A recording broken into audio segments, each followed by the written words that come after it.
The land breathes. Here in Bangladesh, it breathes through 1,000 rivers. They are the arteries of this place, carrying life across the floodplain. They weave a tapestry of green and silver under a vast open sky.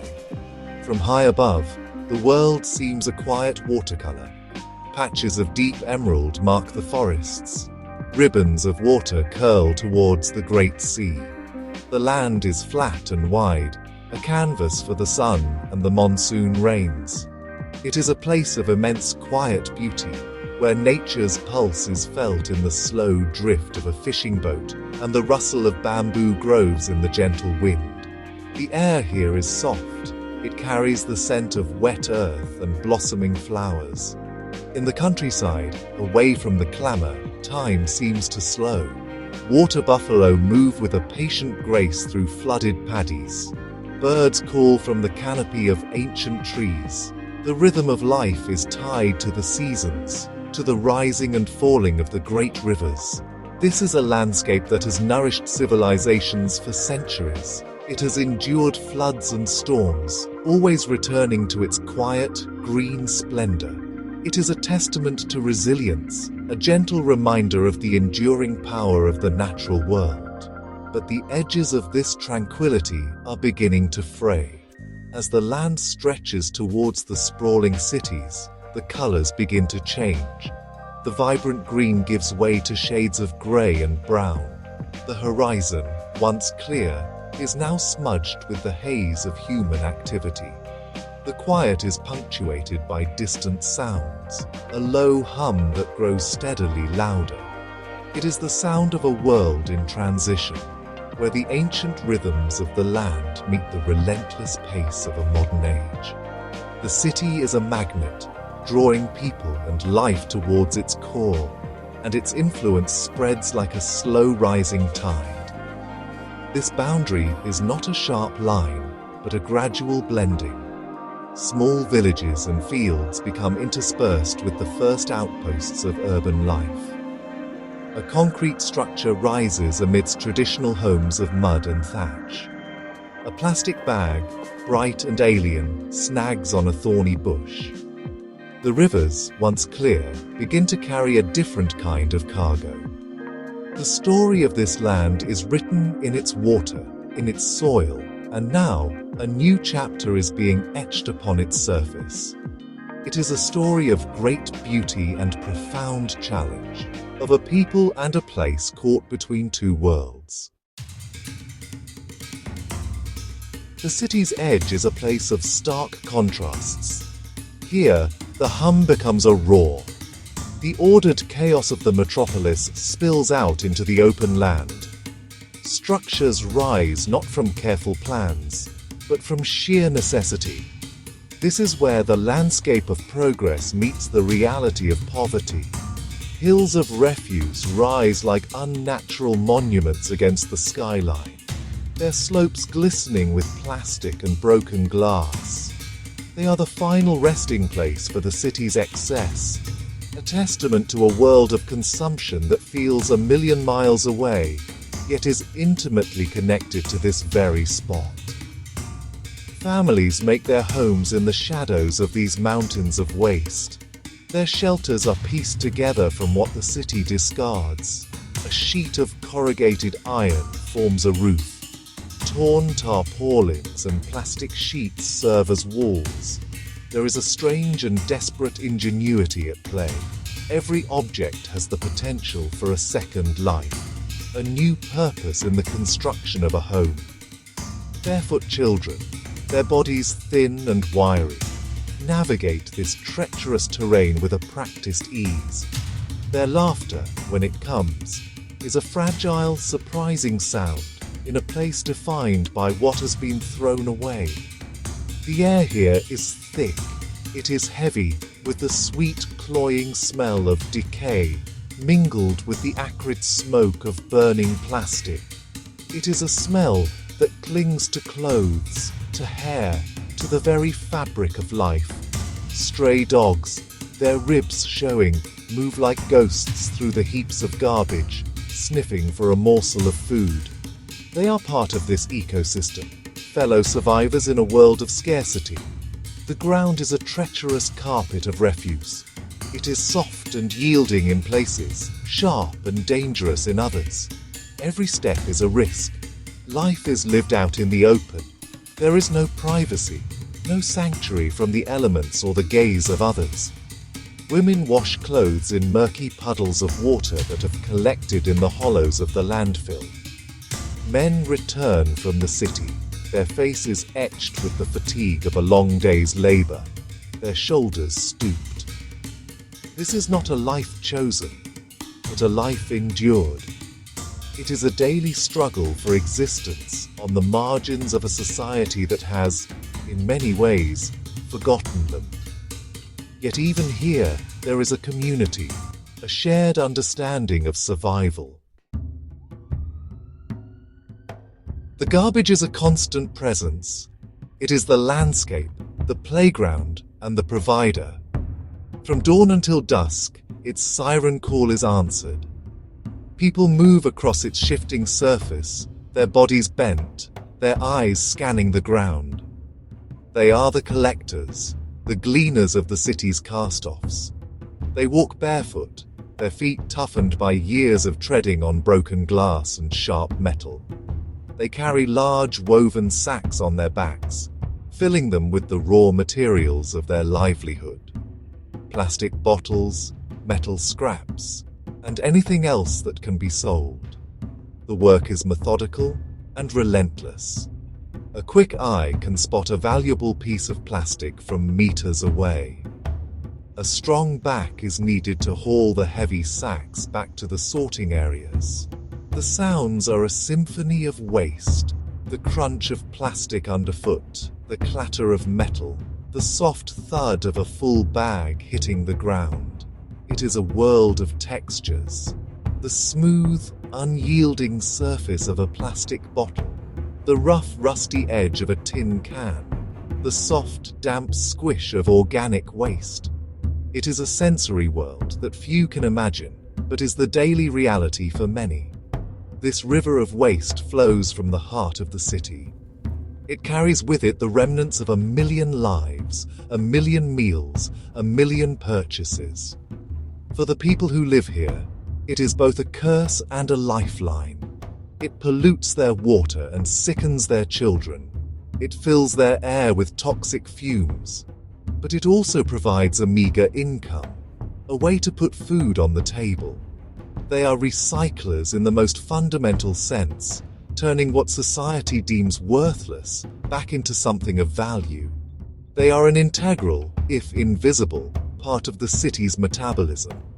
The children, too, are part of this economy. They learn the trade from a young age, their small hands adept at sorting through the debris. For them, the garbage dump is a place of both work and play. A discarded toy, a broken doll, can bring a moment of joy in a childhood defined by hardship.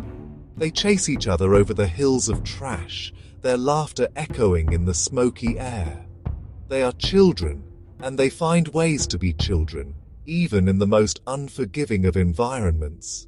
Their resilience is a powerful and heartbreaking thing to witness. A home here is not built, but assembled. It rises from the ground, piece by salvaged piece. A wall might be made from flattened oil drums, their faded logos still visible. Another might be a patchwork of plastic sheeting, held together with twine and hope.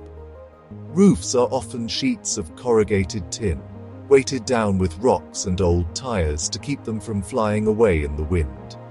These are not houses in the conventional sense. They are shelters, fragile barriers against the rain, the sun, and the harsh realities of the outside world. Inside, space is precious. A single room often serves as a living room, a bedroom, and a kitchen for an entire family. The floor may be bare earth, packed down and swept clean. A woven mat might serve as a bed for several people. Possessions are few, a small collection of pots and pans, a few changes of clothes, a photograph tucked into a crack in the wall. Every object has a story. a reason for being kept. In a world of disposability, these small treasures are held onto with a fierce tenacity. The lines between inside and outside are blurred. The smell of the dump permeates everything. The sound of the city is a constant backdrop. When the monsoon rains come, they bring a temporary relief from the dust, but also a new set of challenges. Water seeps through the cracks in the walls and roofs. The ground turns to mud, and the pathways become treacherous. The shelters, already fragile, are tested to their limits. It is a constant battle against the elements, a fight to keep a small pocket of the world dry and safe. Yet these shelters are more than just a collection of scraps. They are homes. They are places where families gather, where meals are shared, where stories are told. They are where children are born and elders are cared for. Within these flimsy walls, there is love and there is life. There is the universal human desire to create a space of one's own, a sanctuary, no matter how humble. It is a testament to the enduring power of the human spirit to create a sense of belonging, even in the most desolate of places. The search for food is, well, a daily quest. It begins at dawn and often ends long after the sun has set. For many, the garbage itself is a source of sustenance. The collectors are always on the lookout for discarded food, maybe a half-eaten piece of fruit, or a bag of rice that has been thrown away. It is honestly a risky gamble. The food is often spoiled, contaminated by the filth of the dump. But when hunger gnaws, risks are taken. It is a stark choice between the possibility of sickness and the certainty of an empty stomach. The meager income earned from selling recyclable materials is carefully managed. Every taka is precious. It is used to buy the most basic of staples: rice, lentils, a few vegetables. The market is a vibrant, chaotic place, a riot of colors and smells. But for those with only a few coins in their pocket, it can be a place of frustration and longing. They must bargain fiercely, stretching their small budget as far as it will go. A good day is a day when there is enough to buy a small piece of fish, a rare luxury. Water is another constant struggle. The rivers and ponds that once provided clean drinking water are now polluted. They are choked with plastic and contaminated with industrial waste and human sewage.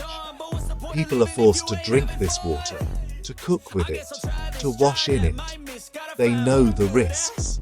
They see the sickness it causes in their children. But there is often no alternative.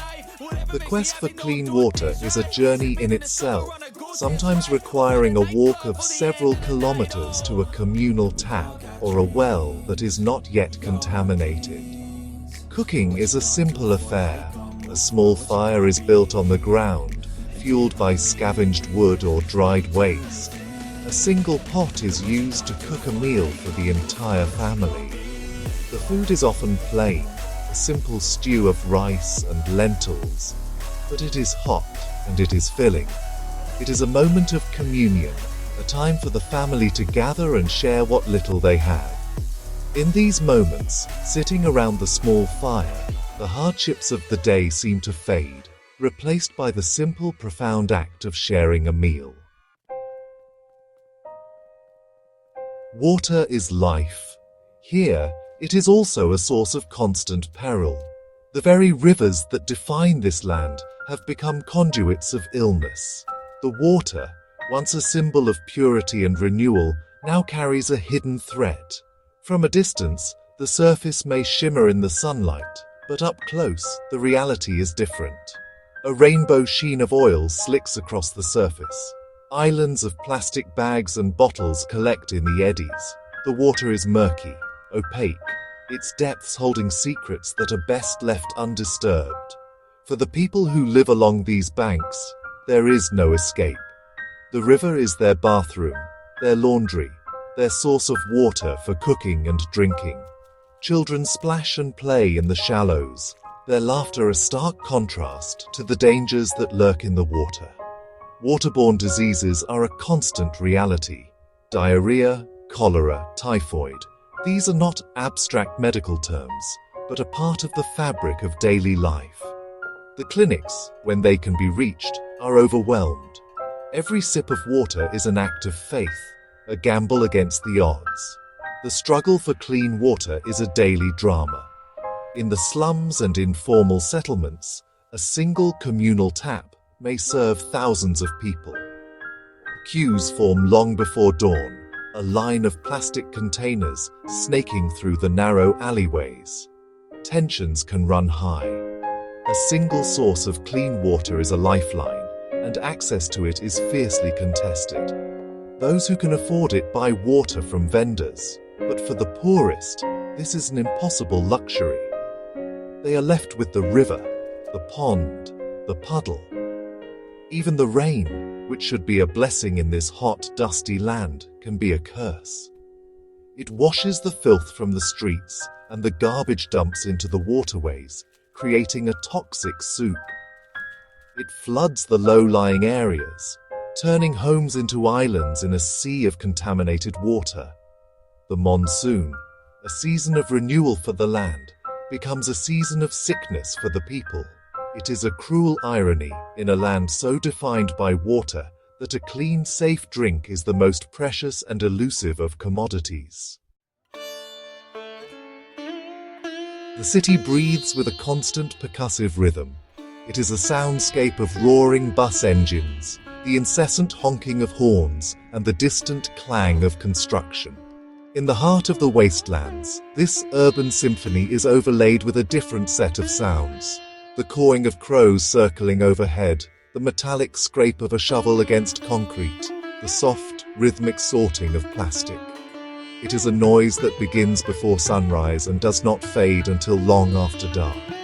It is the sound of survival, a relentless, churning energy that fills the air.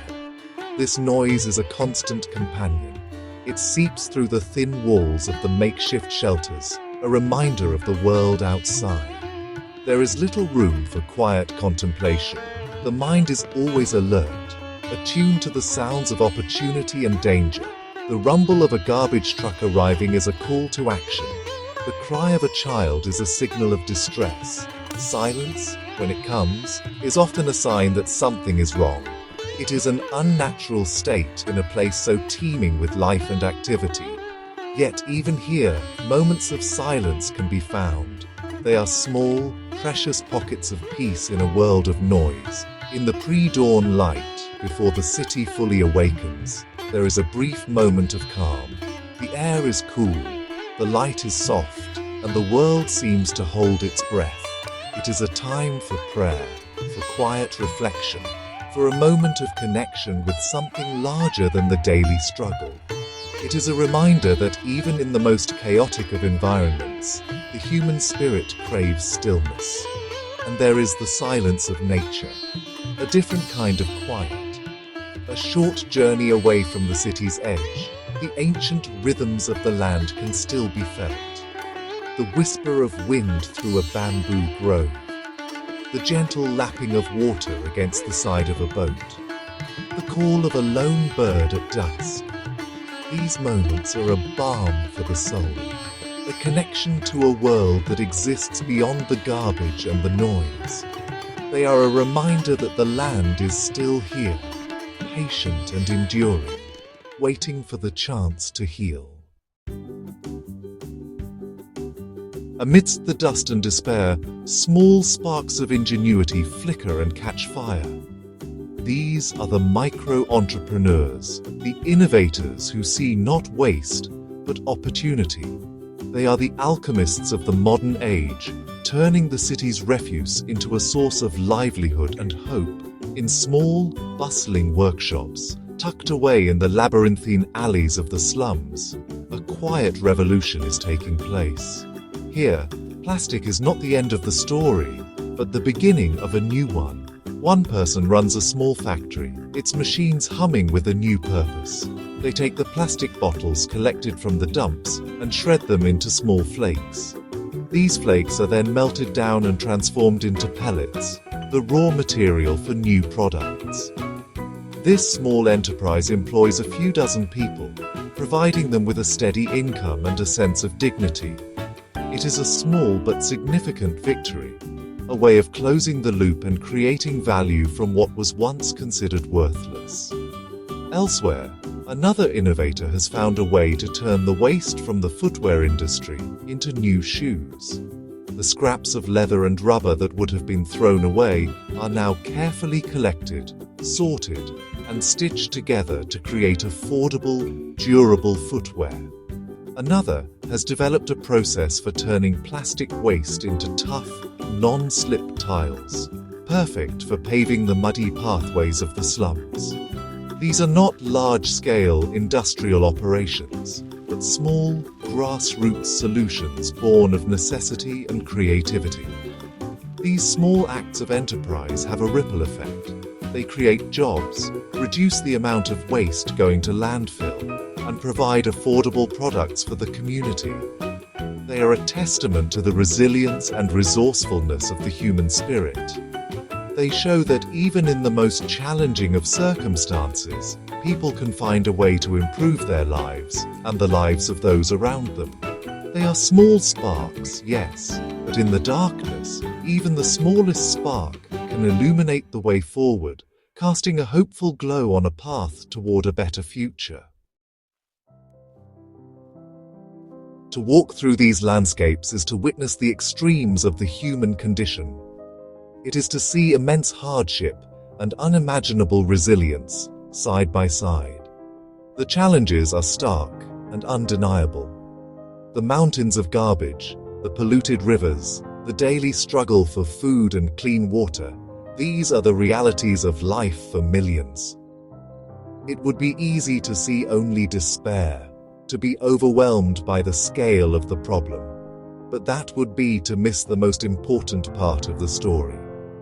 Because in the heart of this struggle, there is an unbreakable spirit.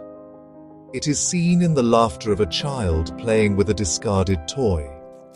It is heard in the song of a woman as she washes her family's clothes in a murky stream. It is felt in the firm handshake of a man who has built a business from the city's waste.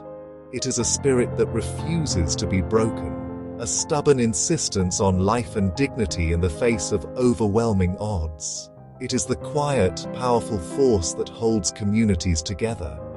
The dream of a better life persists, even here. It is a universal dream, shared by parents all over the world. The dream of a safe home, of enough food to eat, of an education for one's children.